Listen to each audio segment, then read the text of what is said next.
Bismillahirrahmanirrahim. Assalamualaikum warahmatullahi wabarakatuh. Bismillah walhamdulillah wassalatu wassalamu ala rasulillah wa ala alihi wa sahbihi wa man walah amma ba'd. Alhamdulillah, selamat datang kembali teman-teman di channel saya. Ahlan wa sahlan wa marhaban bikum. Semoga teman-teman dalam keadaan sehat selalu. Amin Allahumma amin. Kita akan melanjutkan pembacaan kitab Fil Hadis Syarif wal Balaghah An-Nabawiyah, melanjutkan tentang materi perbedaan gaya bahasa Al-Quran dan hadis Nabi Muhammad SAW. Bismillahirrahmanirrahim. Qala al-musannifu rahimahullahu ta'ala wa nafa'na bihi wa bi'ulumihi wa amadana bimadadihi wa hafadha alaina bibarakatihi wa asrarihi fid darain amin. Wa fil hadis tsani talmasu hadhihi al-haqiqah marratan ukhra min khilali kullin minal uslub wal muhtawa. Unzur ila siyagatil qasam walladhi nafsu Muhammadin biyadihi tajidu at-tabi al-bashariyah bal at-tabi al-ubudiyah lillahi fihi atamma ma yakunu zuhuran. Wa fil hadis tsani, dan pada hadis yang kedua talmasu hadhil haqiqah marratan ukhra, kamu akan melihat atau merasakan hakikat ini marratan ukhra, sekali lagi. Artinya apa? Pada hadis yang kedua itu juga tampak daripada sisi kemanusiaan atau sisi manusiawi dari Rasulullah SAW. Min khilali kulli minal uslub wal muhtawa, baik dari segi uslubnya, baik dari segi tata bahasanya, gaya bahasanya, wal muhtawa, dan kandungannya dan isinya. Jadi pada hadis yang kedua itu juga tampak sifat kemanusiawinya Rasulullah SAW. Unzur ila siyagatil qasam, perhatikan kepada bentuk qasam, bentuk perintah, yaitu walladzi nafsu Muhammadin biyadihi, demi zat yang jiwa Muhammad berada di tangannya, tajidu tabi'al bashariyati bal tabi'al ubudiyati lillahi fihi atamma ma yakunu zuhuran. Kamu akan mendapatkan sisi kemanusiawian, bahkan tabi'al ubudiyah, kamu mendapati sisi penghambaan lillahi fihi, kepada Allah fihi, dalam qasam itu. Jadi ini adalah salah satu bentuk sumpah, teman-teman. Jadi Nabi Muhammad mengatakan walladzi nafsu Muhammadin biyadihi, dan demi zat yang jiwa Nabi Muhammad ada di tangannya. Apa? Atamma ma yakunu zuhuran, maka ini adalah paling tampaknya sesuatu yang menunjukkan sifat kemanusiaan Rasulullah SAW dan juga sisi ubudiyah beliau. Artinya apa? Beliau adalah manusia biasa, dan segala hal termasuk jiwa Nabi Muhammad SAW berada di tangan Allah Subhanahu wa taala. Wanzur ila makna tamanni fi qaulihi alaihi salatu wassalam. Perhatikan juga makna tamanni. Tamanni itu adalah angan-angan, ya, fi qaulihi alaihi salatu wassalam, dalam perkataan beliau Nabi Muhammad SAW, la wuditu anni aghzu fi sabilillah fa uqtal. La wuditu, maka aku ingin, anni, sesungguhnya aku, aghzu fi sabilillah fa uqtal, aku berperang di jalan Allah dan aku terbunuh, ya. Jadi Nabi sangat ingin sekali berperang di jalan Allah, berjihad, kemudian beliau terbunuh, ila akhiri, sampai akhirnya hadis. Tajidu hadha tabi' dzatahu barizan fihi, maka kamu mendapati juga dalam kalimat tadi itu, kalimat lawuditu anni aghzu fi sabilillah fauqtal, itu adalah at-tabi' al-bashari, sisi manusiawi daripada Rasulullah SAW yang sangat tampak sekali di situ. Wa anta ta'lam anna ma'na tamanni min akhassi mustalzimatil bashariyah wa dha'fil insani biqat'i an-nazar an as-siyaghah allati tuaddihi awil madmun alladhi yata'allaqu bihi. Wa anta ta'lam, dan kamu tahu, anna ma'na tamanni, sesungguhnya tamanni atau angan-angan itu, min akhassi mustalzamatil bashariyah, adalah paling khususnya sesuatu yang melekat kepada seorang manusia. Jadi manusia itu banyak hal yang tidak bisa dia kerjakan, makanya dia berangan-angan. Dan angan-angan ini adalah salah satu mustalzamatil basyariyah, sesuatu yang menjadi lekat dengan manusia. Kalau manusia pasti dia berangan-angan, karena manusia tidak bisa kemudian melakukan segala hal yang dia ingin. Wadha'ful insani biqat'in nazar 'ani siyaqah allati tu'addihi awil madmun alladhi yata'allaqu bihi. Wadha'ful insani juga menunjukkan sisi kelemahan manusia biqat'in nazar 'ani siyaqah allati tu'addihi, tanpa kita memandang bentuk yang atau sesuatu yang diinginkan oleh Rasulullah awil madmun alladhi yata'allaqu bihi, atau kandungan yang berhubungan dengannya. Jadi walaupun di situ terlihat Nabi menginginkan meninggal di jalan Allah, yang syahid fi sabilillah, tetapi kan itu juga menunjukkan bahwa ada sisi kelemahan manusia, ada sisi manusiawi dari beliau, bahwasanya beliau adalah seorang manusia yang kemudian juga mempunyai sifat tamanni, itu berangan-angan. Fa idza tajawazta al-uslub, apabila engkau telah فإذا تجاوزت الأسلوب إلى المعنى الذي يتضمنه لاحظت فيه هذا الطابع ذاته فإن أبرز ما فيه من المعاني إنما يدور حول ما يتمناه النبي صلى الله عليه وسلم من أن يتاح له الخروج على رأس كل سرية للقتال في سبيل الله. Maka apabila engkau kemudian tidak memperhatikan uslubnya, wa idza tajawazta al-uslub ila ma'na alladhi yatam, atau kamu juga tidak memperhatikan maknanya yang dikandung dari hadis itu, lahatta fi hadha tabi dzatihi, kamu juga kalau melihat uslub dan juga melihat maknanya, sampean juga akan melihat tabi ini, bentuk kemanusiawian dari Nabi ini. Apa itu? Fa inna abraza ma fihi minal ma'ani innama yaduru hawla ma yatamannahu Nabi. Maka makna-makna yang tergandung dalam teks itu adalah berkisar di antara sesuatu yang diinginkan oleh Nabi SAW. Min ayyutah lahul khuruj ala ra'si kulli sariyah lil qital fi sabilillah, itu agar beliau kemudian diberikan kesempatan untuk selalu keluar di setiap ekspedisi peperangan untuk selalu berjihad di jalan Allah. Bal ayyutah lahu ayyangzu wa yustashhad marrat mutataliyah, bahkan beliau sangat berkeinginan untuk berperang dan yustashhad, dan meninggal dalam keadaan syahid marrat mutataliyah, berkali-kali. Jadi ini keinginan Nabi ya. Beliau ingin setiap ada perang, ekspedisi perang, ingin ikut, dan bahkan beliau ingin syahid di dalamnya. Tam'an fi naili ma yu'allimuhu min al-ajr al-'azim alladhi iddakharahu Allah Ta'ala lil muqatilina fi sabilillah. Tam'an karena menginginkan, fi naili ma menginginkan sesuatu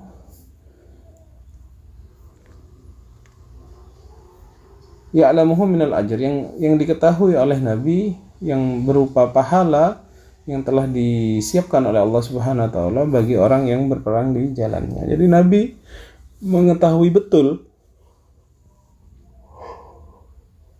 bahwasanya orang-orang yang berperang di jalannya itu akan mendapatkan pahala yang sangat besar. Maka beliau sampai berkeinginan untuk perang berkali-kali, kemudian meninggal dalam keadaan syahid berkali-kali. Wa hadzal ma'na yada'ul hadis kullahu bima yadammahu min al-hadis al-qudsi alladhi asharna ilayhi wa ma yatluhu min al-akhbar 'an mada masubatil jarhi alladhi yusabu bihi al-mujahid fi sabilillah wa huwa ma'na yastadi' kama tara bi nurin nubuwah dimna itarin min al-ma'na al-bashari bi abrazi ma fihi min mazaya wa khasa'is.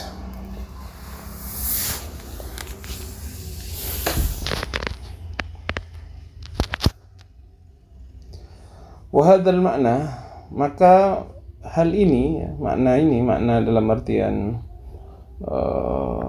tabi bashari, yada'ul hadis kullahu bima yatammahun al-hadis al-qudsi alladhi ashana ilaih wa ma yatlu min akhbar 'anil madasud al-jarh fi sabilillah.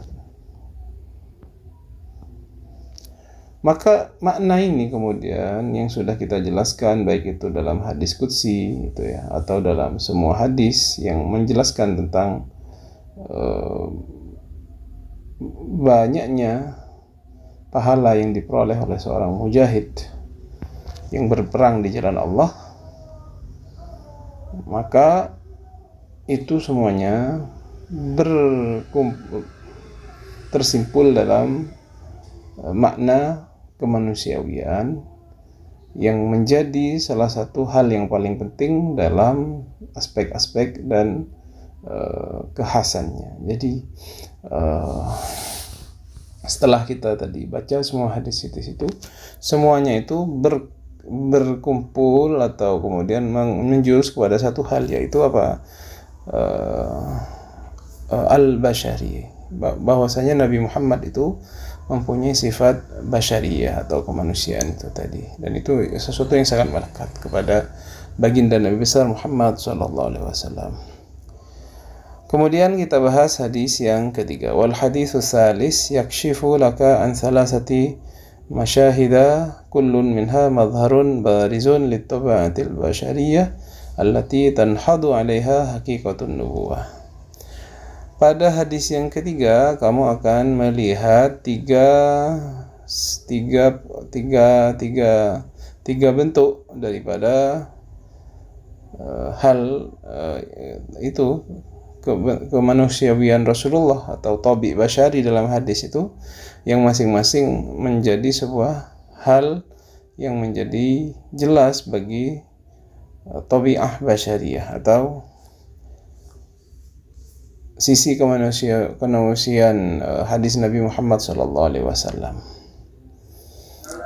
Yang pertama apa? Al-masyhad al-awwal. Yang pertama apa? Ghadabu Rasulillah, yaitu marahnya Rasulullah SAW. Itu hadis yang ketiga, itu hadis tentang bagaimana Usamah itu meminta keringanan kepada Nabi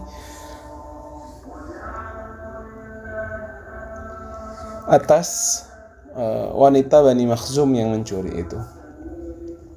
Apa ghadabu Rasulullah SAW min sa'i Usamah biwasitati ladaihi ayyashfa' lil mar'ah as-sariqah, adalah marahnya Nabi atas usaha dari Usamah yang menjadi mediator untuk memberikan pengampunan kepada perempuan yang mencuri itu. Itu Nabi sangat marah ya, walaupun yang meminta itu adalah Usamah, yaitu putra dari putra angkat Nabi Muhammad SAW. Beliau sangat marah. Tashrahul mazid min ghadabi Rasulullah SAW min hadhil wisatah. Maka juga kalau Anda lihat dalam riwayat yang lebih detail tentang kisah perempuan yang dimintakan ampunan kepada Nabi ini melalui Usamah ini, maka kamu akan melihat bahwasanya Nabi SAW sangat marah terhadap mediator yaitu Usamah ini. Wa tajidu hadzal masyhad fil istifham al-inkari alladhi qabala bihi Nabi sallallahu alaihi wasallam raja'a Usamah. Maka kamu akan melihat di situ yaitu istifham ingkari, pertanyaan yang mengingkari terhadap apa yang diminta oleh Usamah. Tsumma fi isra'ihi ilal mimbar wa da'watin nas ilal masjid. Kemudian bercepat-cepatnya Nabi itu juga menjadi tanda ya, tanda kemanusiaan Nabi dan mengejak manusia dan Nabi mengajak manusia dan memperingatkan mereka akan bahaya daripada hal yang dilakukan oleh Usamah. Jadi ketika Nabi melihat Usamah melakukan usaha nego kepada beliau agar perempuan itu tidak dikenakan hukuman, itu Nabi sangat marah, sehingga kemudian beliau bercepat-cepat memanggil manusia, kemudian memberikan peringatan akan bahaya yang dilakukan oleh Usamah ini. Itu yang pertama ya, Nabi marah, kemudian langsung mengumpulkan semua manusia untuk kemudian menjelaskan akan hal tersebut ya. Wal masyhad atsani, kemudian masyhad yang kedua,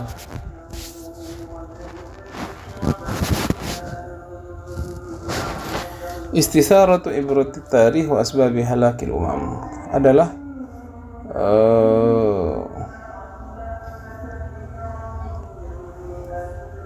Nabi kemudian menyampaikan bahwasanya ibrah yang diambil dari umat-umat yang terdahulu ketika mereka semua celaka, yaitu wal i'timad 'alaiha fit tahdhir minal iqdam ala misli hadzal amal, dan kemudian Nabi sangat mentahdzir mereka agar kemudian tidak berani kemudian melakukan hal yang demikian. Dan disebutkan oleh Nabi, sungguh celaka kaum sebelum kalian ketika mereka melakukan hal itu. Apabila orang yang mulia melakukan sebuah kejahatan tidak dilakukan hukuman, apabila orang yang dhaif, orang yang lemah melakukan kesalahan, maka dilaksanakan hukuman. Ini yang menyebabkan kata Nabi halakul umam, celakanya atau binasanya umat sebelum kalian. Wa hiya sya'nun man yakhdhu bi syaklin kusari li nizamil hayah wa sunanil kaun. Dan ini adalah keadaan orang yang kemudian tunduk terhadap hukum atau nizamul hayah dan sunanul kaun, yaitu aturan-aturan dalam hidup dan juga sunnah-sunnah dalam kaun, dalam yang disebut dengan sunnah kauniyah itu teman-teman. Bahwasanya kita tidak bisa lepas dari sunnah kauniyah itu. Wala yasahu ay yasta'li fawqaha aw yataharraru min sultaniha bal huwa da'irun fi falkiha wa muttasilun bi siratiha wa qanuniha.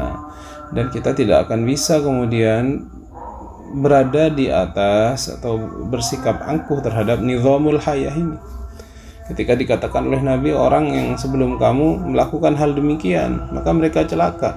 Kalau kamu melakukan hal itu juga, kamu akan celaka juga, karena ini sudah menjadi nizam, menjadi sebuah aturan kehidupan.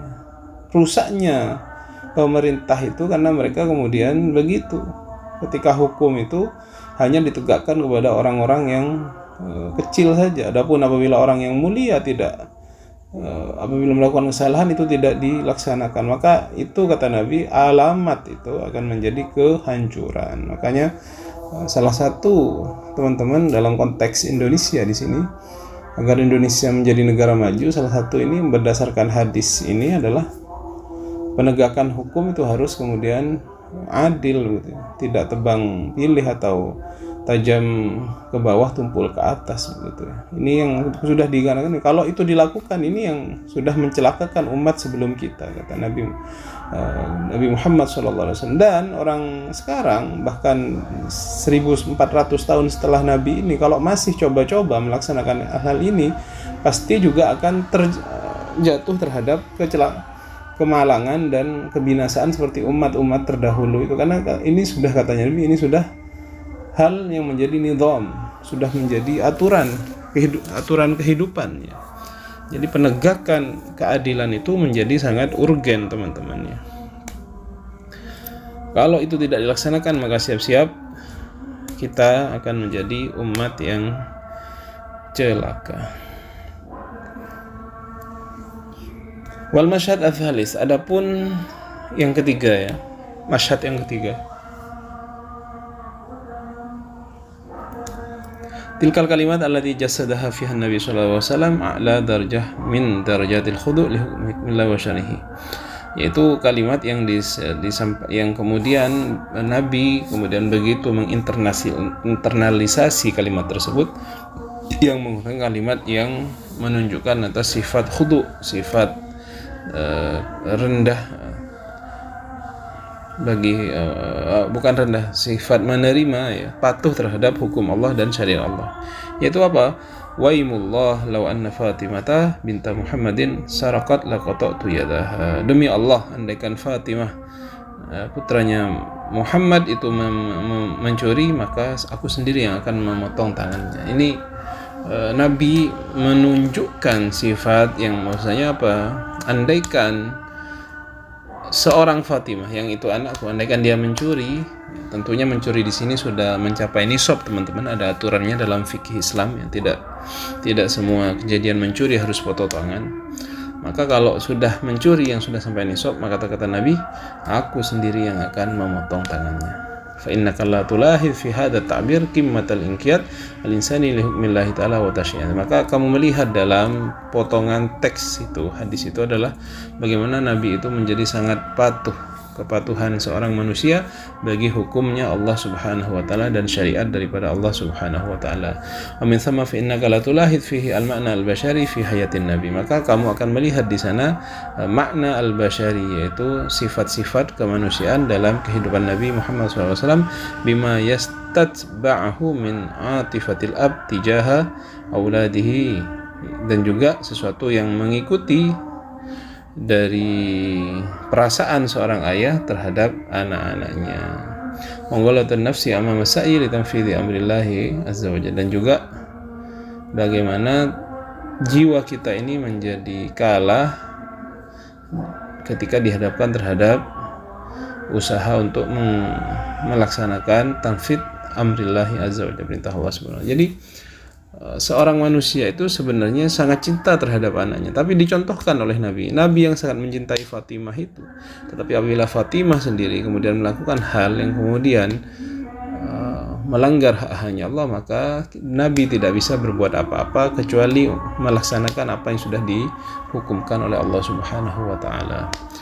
Wa fil hadits rabi, dan pada hadis yang keempat, tasdadu hadhil haqiqah dhuhuran wa takamulan. Maka pada hadis yang keempat itu hakikat ini atau hal ini, yaitu tabi basyari dalam hadis itu menjadi sangat sempurna, menjadi sangat tampak. Fa fil faqr al aula minhu wa hiya qauluhu assalamu alaikum daru qaumi mu'minin inna bikum insyaallah lakun, yaitu tampak dalam garis pada bagian pertama, yaitu sabda Rasulullah, assalamualaikum daru qaumi mu'minin, assalamualaikum rumah kaum mukmin, inna bikum insyaallah lahikun, insyaallah kami akan menyusul kalian. Yatajallal qadra unsyarak baina Nabi alaihi wasallam wa sayyinas. Maka di sini menjadi tampak bahwasanya ada sisi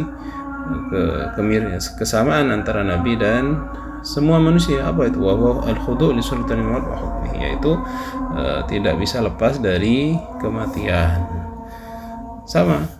Wa dzalika min akhassi simatil basyariyah wal mustalzamatiha. Dan kematian ini adalah sesuatu yang menjadi paling khususnya ciri-ciri manusia dan juga yang menjadi sifat yang melekat pada manusia. Maka manusia itu cirinya apa ya? Meninggal. Termasuk Nabi Muhammad sallallahu alaihi wasallam.